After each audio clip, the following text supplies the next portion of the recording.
სანამ მიწისქვეშ აღმოჩნდებით, წყალტუბოს ორღობეებს ნელ-ნელა მიუყვებით. უცნობი ღვიმისაკენ გზაჯერ მანქანით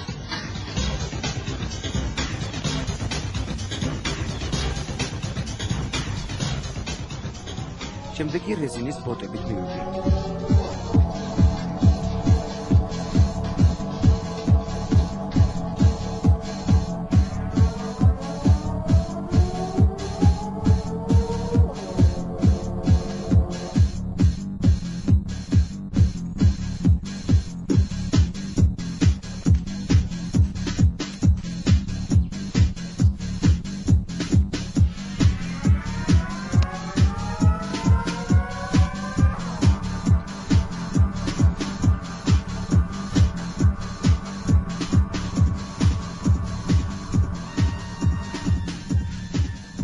ყველა დეტალი უნდა გაითვალისწინო და აღჭურვილობას საკულტაგულოდ შეამოწმო.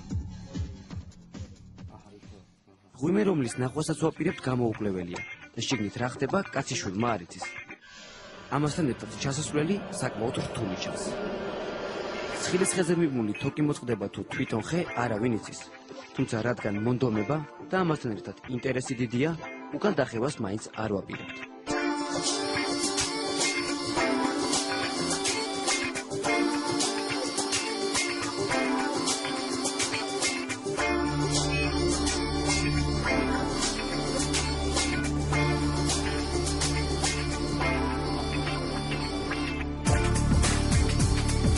ღვიმეში ჩასასვლელად უკვე ყველაფერი მზად არის. თუმცა უნდა ითქვას, რომ ჩვენი ექსპედიცია საკმაოდ სახიფათოა, მაგრამ რისკსაც თავისი ხიბლი აქვს. ქვევით მიწისქვეშა სამყარო გველოდება.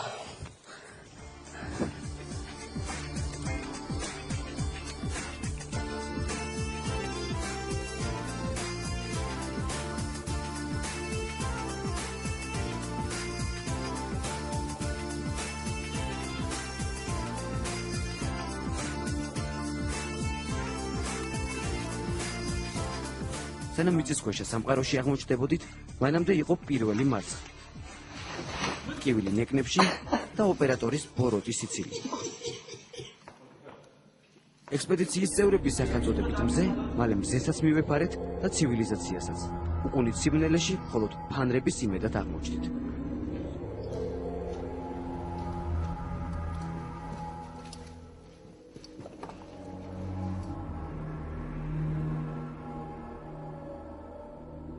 პალეოლოგი კუკურიძიქარიშვილი გვიმხელს, რომ ღვიმეში, რომელშიც ასე თამამად მივაბიჯებთ, შესაძლოა მოულოდნელად წყალი მოვარდეს. და თუ წყალს გადაურჩი, იმის შიში მაინც უნდა კონდეს, რომ თავში უზარმაზარი ისტორიული ქვა, ან მილიონწლოვანი სტალაქტიტი არ დაგეცეს.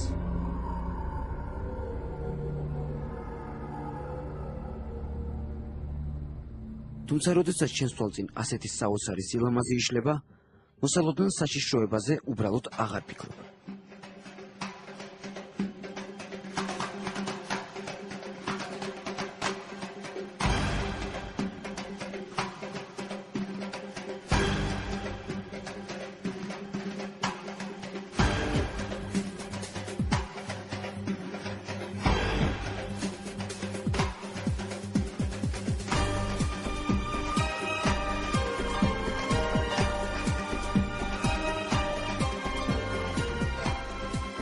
რუს ექსპედიციის ხელმძღვანელის გამოცდილებაც გვიმაგრებს.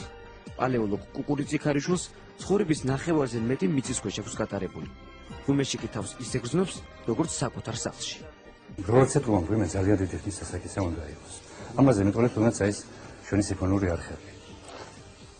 შესასვლელიდან პირველი ნაკადების შემოდინების დროს ისეთი ტალღა მოდიოდა, რომ კედელზე ხეთქებისგან აქ როგორი ნიშა გამოიმუშა. საქართველოს მღვიმური სისტემა მსოფლიოში ერთ-ერთი უნიკალურია. მისი ჯამური სიგრძე 240 კილომეტრია.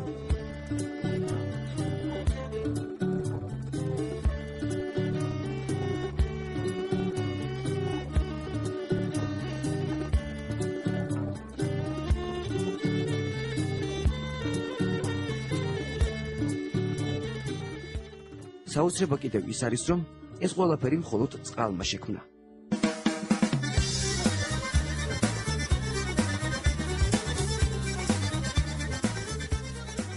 წყლის ქმნილებას ნელ-ნელა მიუყვებით. ყუდიათში მოცული ულამაზესი სანახაობა ღვიმის სიღრმისაკენ უფრო და უფრო გვიტყუებს.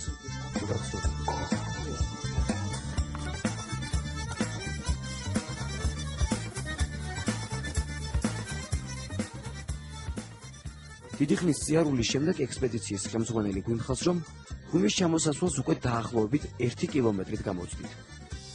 თუმცა მთავარი ჯერ კიდევ წინ არის.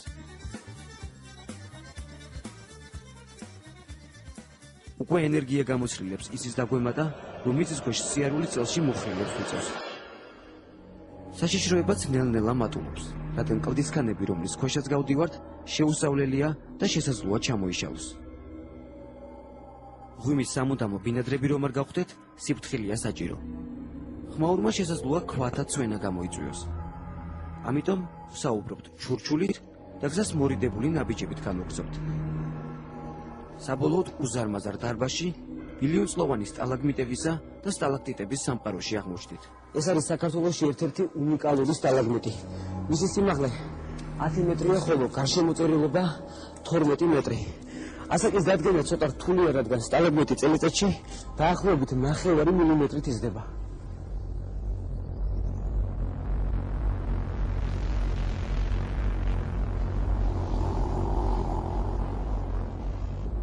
საბოლოოდ მზის ექსპედიციის წევრები ღვიმის ბოლოს მივადექით.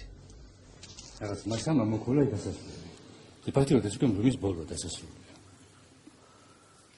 შეიძლება გაიძელება კონდიციებს, თუნდაც გაიწმინდა. დიახ. აი თქვა შეიძლება ესეთი ენთუზიასტი ჯგუფი მოვიდეს, რომ ის თიხა ამოსუფთავს ჯგუფმა. და რაღაცა გასასვლელი შეიძლება აღმოჩნდეს. გამომდინარე იქიდან, რომ საკმარისი არც ენთუზიაზმი აღმოგვაჩნდა და არც ენერგია, უკან დაბრუნება ვარჩიეთ. მზის ექსპედიციის შემდეგი გაჩერება უცნობი მღვიმეა. ხიფათი აქაც დიდია. სიარული უზარმაზარ ლოდებს შორის გვიწევს. დაღრილობისაგან კი ნაბიჯები ერთმანეთს უკვე ავტომატურად მიყვება. ბუნებას რომ ამ მღვიმეზე არ უზრუნია, ერთი შეხედვითაც კარგად ჩანს. აქ არც სტალაგმიტებია, არც სტალაქტიტები და როგორც პალეოლოგები იტყვიან, არც ქიმიური ნაღვენთები. წყალტუბოს რაიონის ეს კასტრული სიცარიელე ობოლი ბავშვივით გამოიყურება. დიდი ხნის სიარულის შემდეგ ჩვენს ბედნიერებას საზღვარი არ ჰქონდა, როცა გვირაბის მსგავსი მღვიმის ბოლოს სინათლე გამოჩნდა. პალეოლოგიურ ჟურნალში ჩავინიშნეთ, რომ ზემოთ ნახსენებ მიწისქვეშა სიცარიელეს არა ერთი, არამედ 2 შესასვლელი აქვს. საბოლოოდ თავი საქართველოში ერთ-ერთი უნიკალური მღვიმის, ყუმისთავის შესასვლელთან ამოყავით.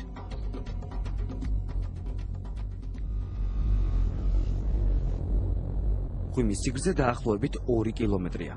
ყუმისთავის მიწისქვეშა საოცრებამ პალეოლოგთა ყურადღება ჯერ კიდევ გასულ საუკუნეში მიექცია. საერთოდ ღვიმის მიზიდვა. თეთრეთი შედგა მიწისქვეშ ფეხი. აი ეს ანდამატივით გეზიდავს. თუნდაც შეხედეთ ამ სილამაზეს, როგორც სილამაზეა. ყუმისთავის ღვინო უნიკალურია თავისი თუნდაც აი მიწისქვეშა ფორმებით, ქიმიური ნაღვენთებით, ნალექებით. ერთ-ერთი უდიდესია თუნდაც კავკასიაში. აი საერთოდ მისი უპირატესობა. ღვიმე კეთილმოწყობილია. აქ შემოსულ ადამიანს შეუძლია უზარმაზარ იდუმალ სამყაროს დაბეტონებული ბილიკით გაუყვეს. ყუმისთავის მღვიმეში მოგზაურობა საშიში არ არის. ამიტომ მზის ექსპედიციის წევრები ბებერ სტალაგმიტებსა და სტალაქტიტებს შორის ამაყად და უშიშრად მივაბიჯებთ. აქ ვიწრო გასასვლელებს უზარმაზარი დარბაზები ენაცვლება. ამ ღვიმეში ყველანაირი ბუნებრივი წარმონაქმნის ნახვა შეიძლება.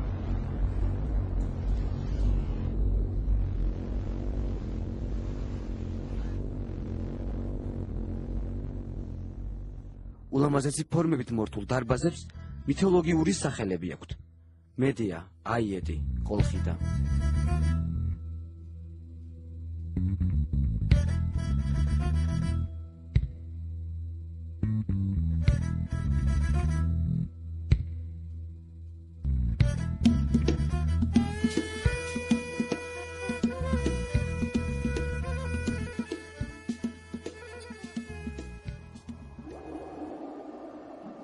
ღვიმეთა წარმოქმნას მილიონობით წლები სჭირდება. ყველაფერი კი მაშინ დაიწყო, როდესაც დედამიწაზე ზეზოსა და მზიასთან ერთად დინოზავრების დააბიჯებდნენ.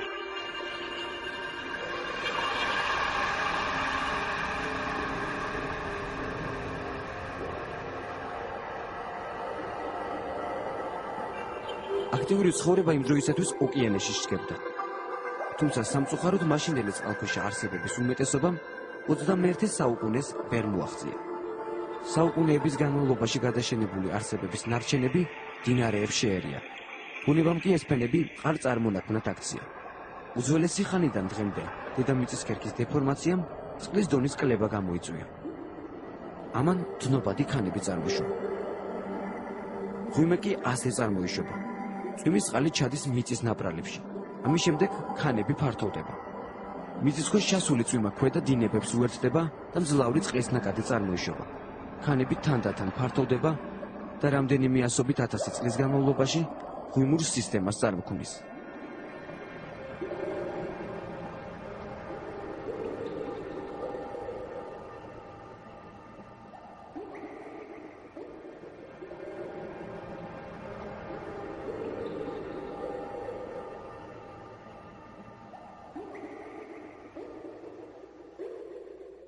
ქანში გამავალი წყლის ნაკადი ხსნის ამ კირქვას, რაც განაპირობებს ესეთი კალციტების წარმოშობას.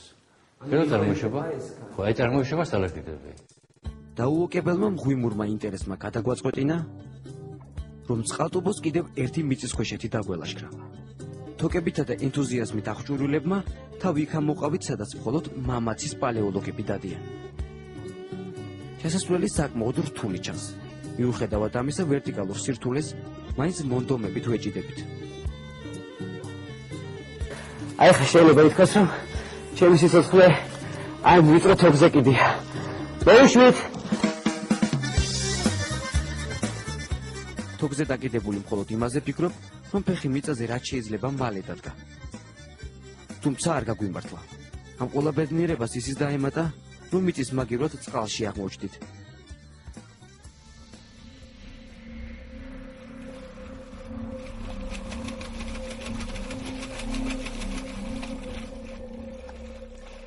ღვიმაში შესულებს კი სტალაგმიტებისა და სტალაქტიტების მაგივრად ღამურების მთელი შემადგენლობა დაგვხვდა. თავიდან რომ პატარა ნაკადული გვეგონა, მიწისქვეშა მდინარე აღმოჩნდა. წყალში წელამდე შესულებს უკან დახევა არც გვიფიქრია. თუმცა ღამურების არც თუ ისე საამონმასტვენამ მოსვენება დაგვოკარგინა. წინ რა გველის არ ვიცით, თუმცა მზის გაყინული ექსპედიციის წევრები გზას მაინც მონდომებით ვაგრძელებთ.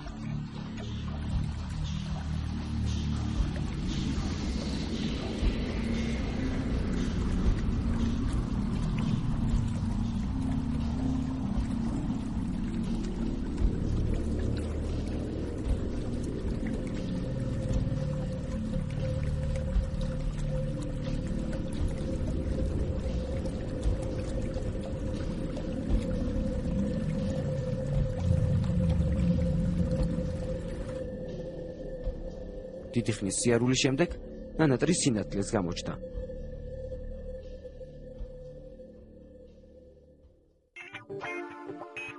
შესაძლებლობა საზღვარი არ ქონდა, როცა საბოლოოდ თავი ჩვენთვის უცნობი წყალტუბოელი სეზონში ამოვყავით. მიწიდან ამოსულმა სტუბრებმა ძროხად კი დავაფრთხეთ.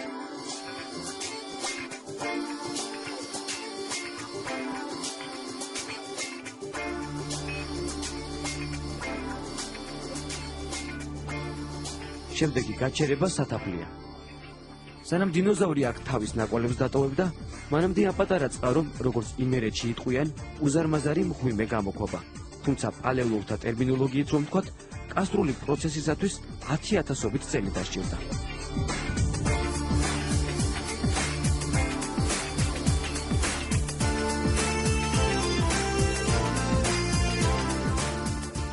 მის ცენტრალური დარბაზი, მისი სახელწოდება დაკავშირებულია სტალაგმიტის ქვედა ფორმასთან, რომელიც ძალიან გავს ადამიანის გულს და უწოდეს გულისებური დარბაზი ამ დარბაზს. დაახლოებით კუბურ სანტიმეტრებში სტალაგმიტის განზომილება და ნალექი ქანები უკავშირებენ 30 მილიონ წელს მეცნიერებით, თუმცა რომ ამ ხნის მანძილზე ხდებოდა ამ კარსტის სიცარიელის წარმოშვება. ასაკთან შედარებით მშვენივრად გამოიყურება. იტალიელთა საყურადღებოდ კი ის უნდა ითქვას, რომ შედარებით მცირე ზომის პიზას კოშკი სათაფლიის მღვიმესაც ამშვენებს. აი როგორც კურდღელი აგერ გამოსახულება თავი. აი იქიდან ძალიან კარგად ჩანს როგორც დათვის თავი გამოსახულება. უამრავი აქ ასეთი, ყველამ შეიძლება თავისებური მიმძრავსება ართმა გააკეთოს.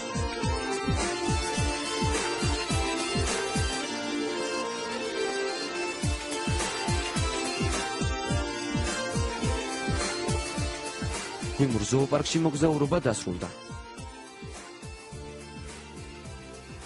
ახლა გზას წყალტუბოს სამხრეთ აღმოსავლეთისაკენ მივუკლევთ. შესაძლოა ეს გული აღმოჩენილია პიონერების მიერ.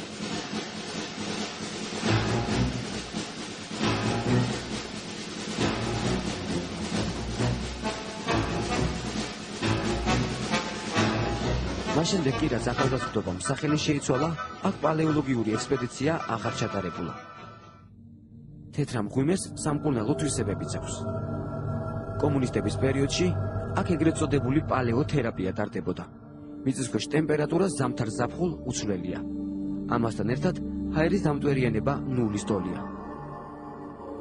2-3 საათიანი პროცედურა ტარდებოდა ასეთ ავადმყოფებზე, რაც დადებითად მოქმედებდა მათ ჯანმრთელობაზე. ძალიან დადებითი შედეგი იქნა მიღებული. და ძირითადად რა დაავადებებს უხდიდა? ეს უხდება თქო აი ბრონქიალურ რახის დაავადებულ ავადმყოფებს, ჰიპერტონიით დაავადებულ ავადმყოფებს. და ესე იგი არავითარი პრეპარატი არაა საჭირო. არავითარი მედიკამენტი. მხოლოდ ღვიმის ჰაერი არის ეს ჩვეულებრივი სამკურნალო საშუალება. და ესეები რა შეიცავს ეს განსაკუთრებით როგორ უხდება? ეს არის ჰაერში მომატებული უარყოფითი იონების სიჭარბე და მომატებული რადიაციული ფონი. ეს დადებითად მოქმედებს აი ესეთ დაავადებულ ავადმყოფებს.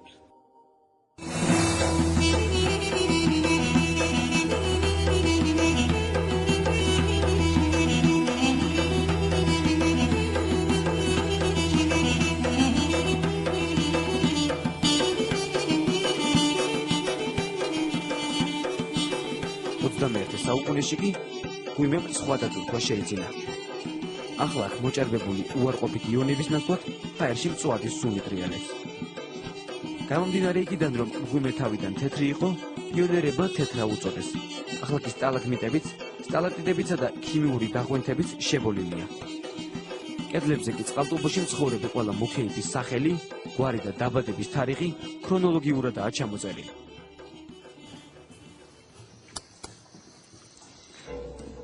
შესაძლოა აი რა ჩვენთან ხო იქ დამგვიმეში შედავთ ეს უკვე არქეოლოგიური ისა შურფი ეს ღვიმე იყო დასახლებული პრეისტორიულ ხანაში როგორც ეთქვა ღვიმე დასახლებული იყო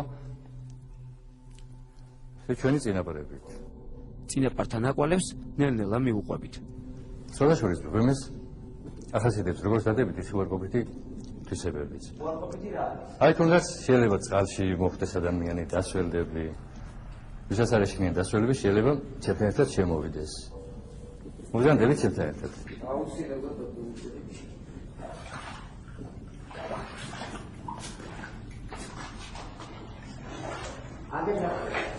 იდეალურად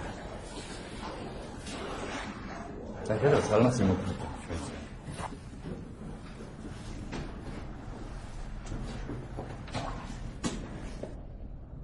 დიდი ხნის სიარულის შემდეგ ღვიმის ბოლოსას მივადექით. მაგრამ გამომდინარე იქიდან, რომ ვიწრო გასასვლელში ვეღარ გავეტიეთ, უკან დაბრუნება ვარჩიეთ.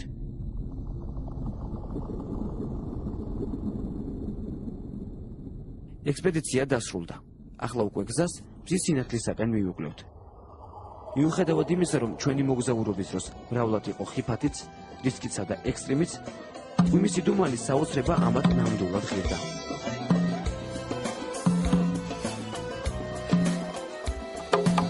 ასეთია საქართველოს მიწისქვეშა სამყარო, მაგრამ მზე მაინც სულ სხვა.